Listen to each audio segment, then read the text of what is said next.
bantu mutabare. Muri aka kanya ni ibintu bitangaje kandi bibaye bitunguranye. Iyi nkuru ukicyumva ufate mu mutima wiyumve kugira ngo ntubashe kuba wagira ubwoba ngo ubashe kuba wagware hamuka. Ni mu gihugu cyo mu Rwanda aka kanya just now i Rubavu habashe kuba haca ikamyo nini cyane itwaye inzoka nini cyane. Wowe ukibona ifoto urukubona ko nta bintu bisanzwe, urukubona ko ari ibintu bisanzwe kandi niho byaba mu 1000 zigeze kuba mu 1821. Ariko muri aka kanya inzoka nini cyane ekwe ku modoka bita Scania ariyo yonyine gusa itwaye kandi akaba ariyo ipakiye.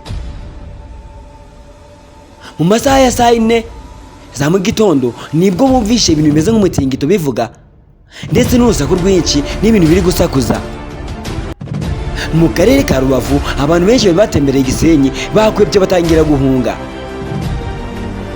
bitewe nuko ibintu ariko bwa mbere byabasha kuba byaba.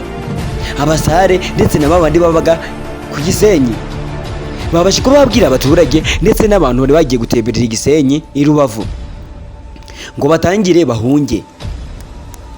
Ese ibyaba byaturutse kuki cyangwa se byaba byatangiye kuki?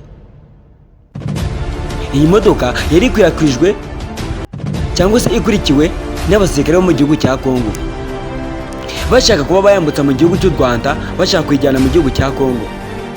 Ibintu rero byatunguranye kuko ntabwo byagombaga gushoboka bitewe n'uburyo ibintu biba bitameze neza. Gufata inzoka ingana gutya ukayambutsa ku mupaka mutebeherewe uburenganzira kandi mutanabyakiye uburenganzira ni amahano akomeye cyane.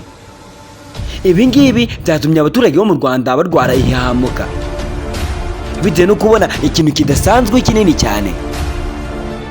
Mbere na mbere bantu kandi kubuta subscribe kugira dukomeze ko twabaha amakuru n'ingenzi kugira ngo mubashe ko mwasobanukirwa Menya TV Country. Mu by'ukuri rero iyi nkuru ibaye muri aka kanya abantu benshi bari kwikoraho amakuru ndetse banayisobanura uburyo byagenze.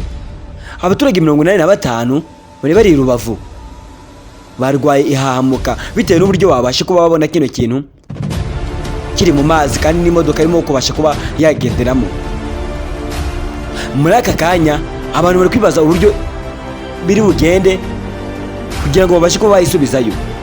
Iyi nzoka imeze nk'aho bayisingirije bayiteye ibishinge byo kuba yasinzira, ariko mu masaha 8 igomba kuba ikangutse kandi yagomba kuba ikangutse igeze aho bari bayijyanye.